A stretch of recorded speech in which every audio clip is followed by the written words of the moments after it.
This option allows all 4 functions to be learned in simultaneously. In order for this to work, please ensure that all transmitter buttons on the ET-Blue Mix transmitter are all on the same rolling code format.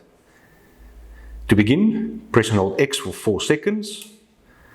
To quick enter transmitter programming mode. Buzzer beeps once, which indicates we've now entered transmitter program mode. LRN is displayed for learn. Press and release square to enter the menu. BT is displayed. Scroll to the right to COR for correspond. Now, while pressing and holding the first button on your transmitter, press and release square. The user number is displayed, in this case 1.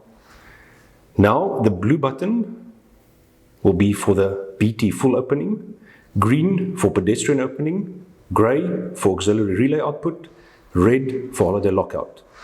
To exit, press X. We're now at the Learn menu, press X again. RDY will be displayed as standby mode.